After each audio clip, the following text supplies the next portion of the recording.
Hi everybody! Hi. Welcome to Debbie and Logan's Mom and Son vlog. We're happy to be here with you and to answer some of your questions. And the question that we're going to answer today is, what assumptions do people make when they see Heather and Logan who have obvious physical differences? The first thing that comes to my mind in answer to that question is that people assume that because Heather and Logan have physical differences, they also have mental disabilities. They assume that they have low IQ and that they're not smart. And I know that always bothered Heather. Yeah, I mean, the reason why I know this is because most people start out by patronizing me. And can you think of an example of? Well, you can hear it in the tone of their voice. They're like, oh, like, hi, or uh, Like you're kind of feeling. like you're a child. Yeah, yeah. And I have to say, I'm guilty of that sometimes when I see especially a much older person, older than me, much older, like 80s, 90s, and I'll say, hi, how are you today? And I'll catch myself and realize I'm doing that. So that's something that I'm trying not to do. Yeah, for me, it's always made me enraged to have people do that. And it's only been a few years that I've realized that it was kind of foolish to be mad at someone for wanting to be extremely nice to me. So it just sort of, although I still get triggered by it when somebody does it, I know that everybody does it and I do it. You just do it. It's one of those things, the natural way to be when you're trying to be nice or you're wanting to be nice, and probably happens even more if you're having a challenging day and you kind of have to go to a polar opposite. Yeah. You'd think that because I've had two disabled kids since I was 21 years old, that I would know exactly what to say, exactly what to do, and how to act around somebody that has disabilities. But I remember when I was in the 7-Eleven once and I saw a young man who was filling up his cup for a drink, and first thing I saw were his legs, which he had very thin calves, and Heather and Logan have very thin calves. And so for some reason that just triggered in me that this person probably has disabilities. And so of course when I looked up and I saw that he had disabilities, I wanted so much just to say hello, but I was shy because I didn't know if he had sensitivities like Logan expressed. That is, she talking to me because I'm disabled, or would she talk to anybody and say hi? And actually I do say hi to most people, especially if we make eye contact. So I didn't feel like I would be doing anything out of the ordinary, but I really didn't want to not say something just because he was disabled. Yeah, I mean, that's a little tricky.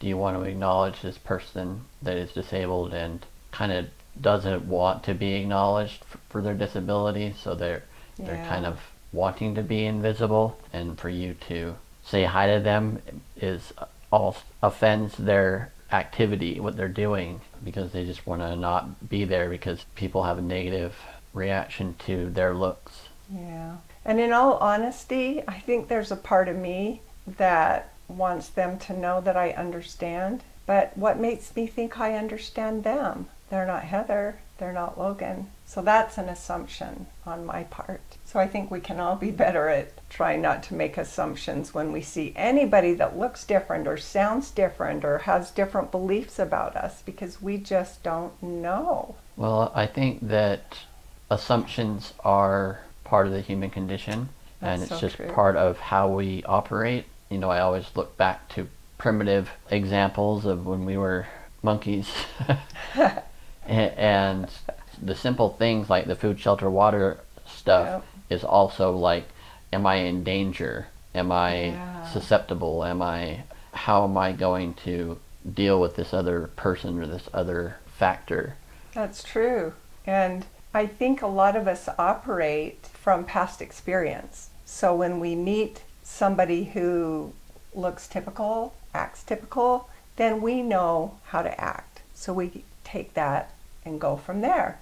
But when we see somebody that looks different, we actually don't know how to act. We don't know what to do. And we can be afraid. And Logan, have you felt it when people are actually afraid? Well, I don't think that they ever really, maybe children show fear sometimes, but being afraid is something I'm assuming that people are when they see me and they stare at me or they have a visual reaction to me. And it's interesting because Heather was like, why do you even look at them having their reaction? It's like, I can't not. Again, it's a primitive thing. Are they in danger to me? Are they going to intercept me somehow because of my difference? So you look at them for cues because you're afraid. Yes. Because you know that there are people out there that will hurt people with disabilities or people that are vulnerable.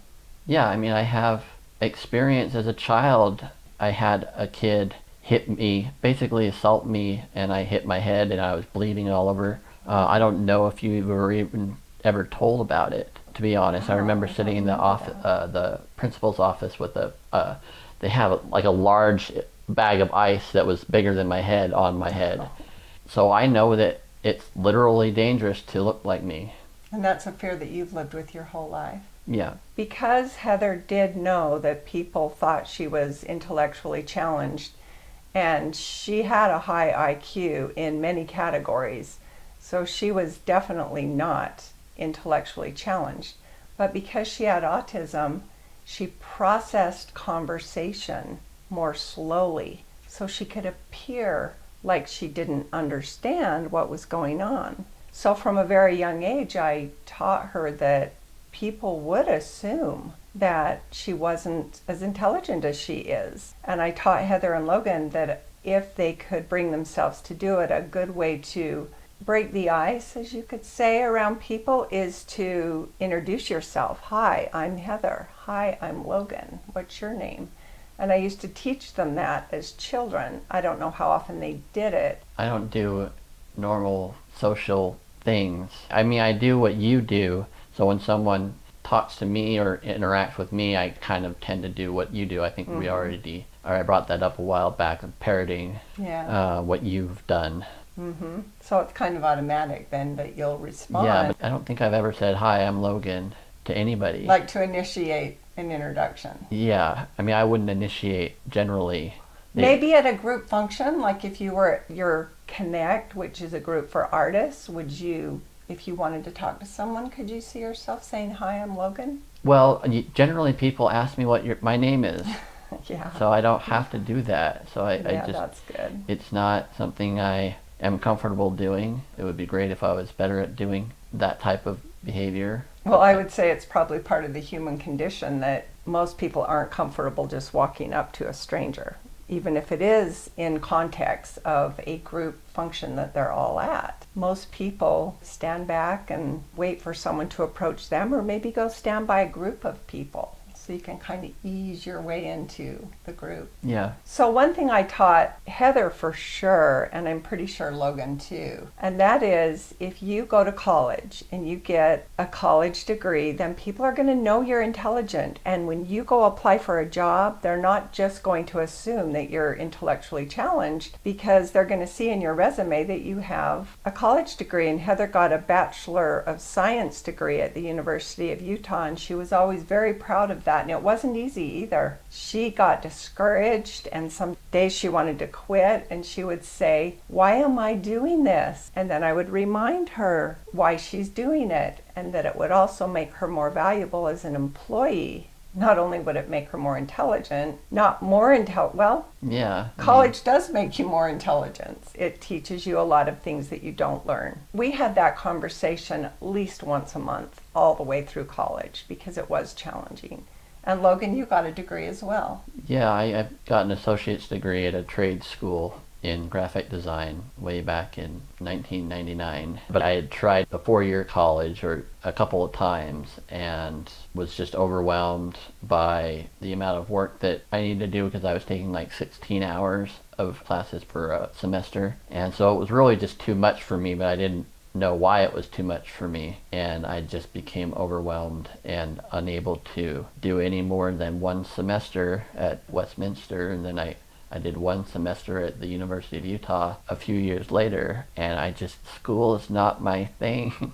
Well, tell me if I'm wrong or if I'm just making an assumption, and that is, I would imagine that a lot of artists, they're really interested in their art. So it's hard to have to take subjects in college that you're not really interested in. Well, I was never into art after high school. I mean, I did the graphic design, not knowing anything about it, and it was just something I absolutely loved to do, and so that made sense. When I was going to school, or trying to go to school, art was not part of my life. I was not, like, I know I've done art, or I did art as a child, but I wasn't an artist, so that wasn't part of my thinking process.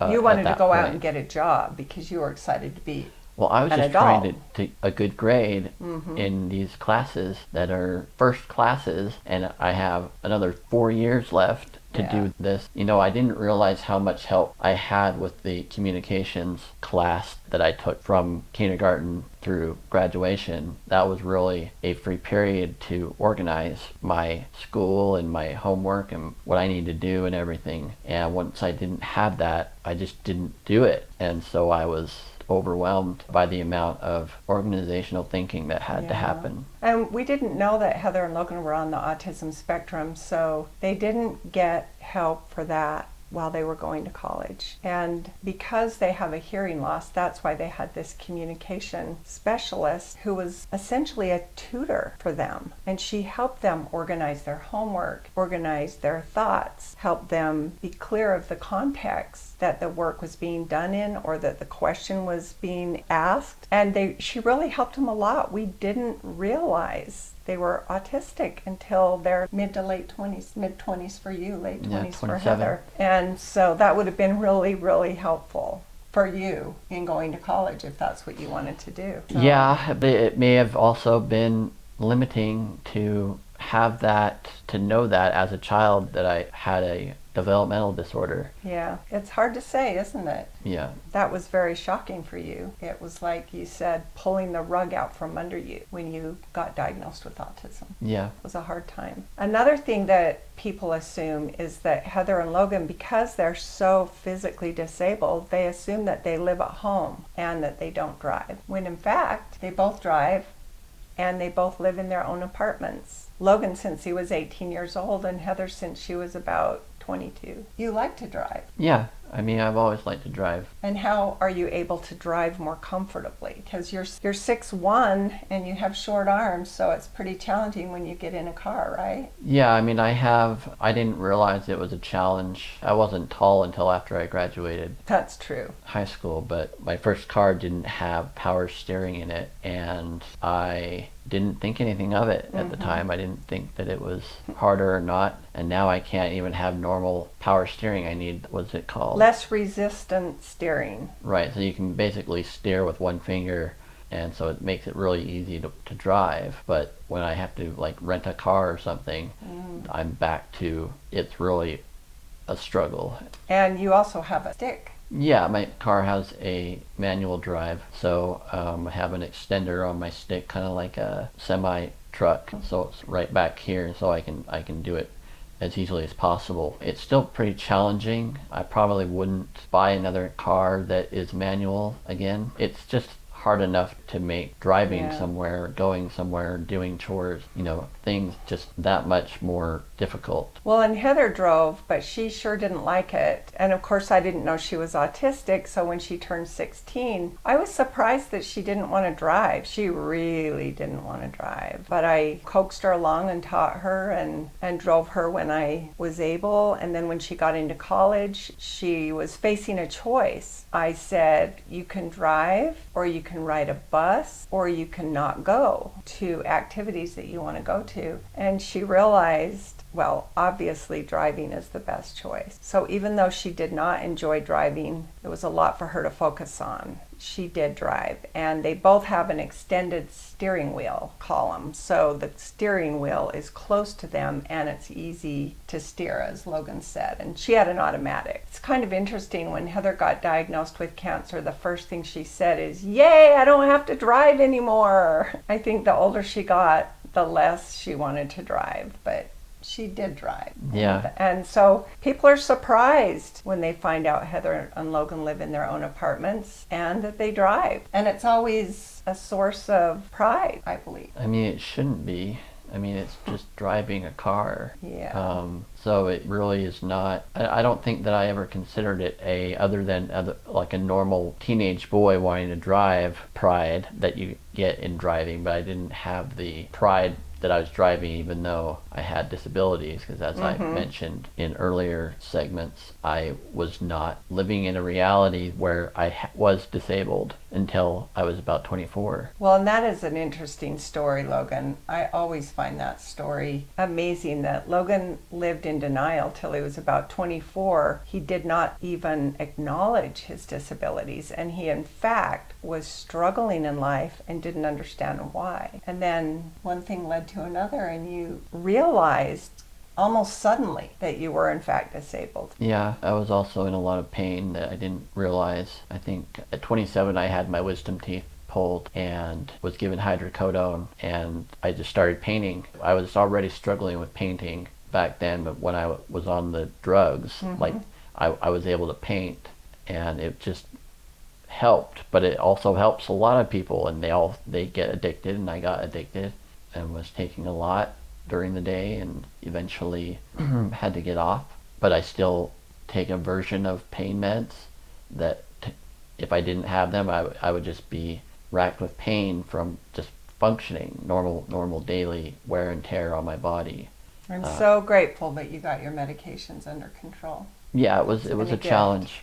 It was a really big challenge. You said in a previous vlog it took about 6 years. Yeah. To get all the meds, the right meds. Right. That you needed. Yeah. And I always compared that to when Logan suddenly realized that he had these disabilities and this pain.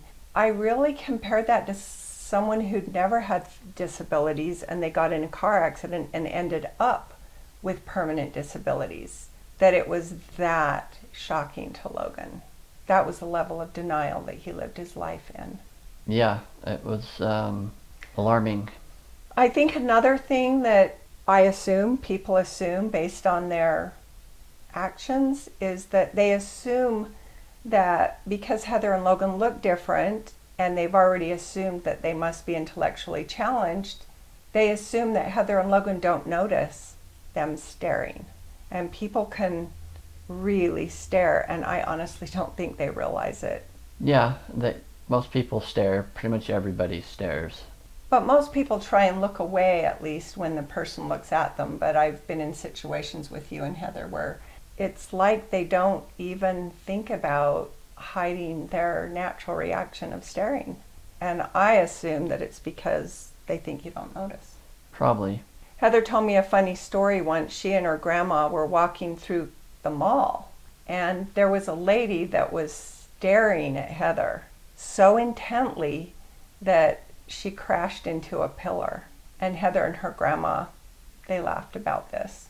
You know, in this conversation, Logan and I are acknowledging that we all make assumptions. Like Logan said, it's part of the human condition.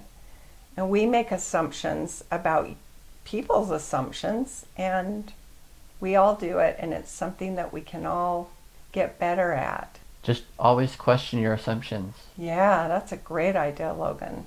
Always question your assumptions. I like that. So I hope something that we've said today helps you in some way. Thank you. Thank you. We'll see you next time. Bye-bye. Bye.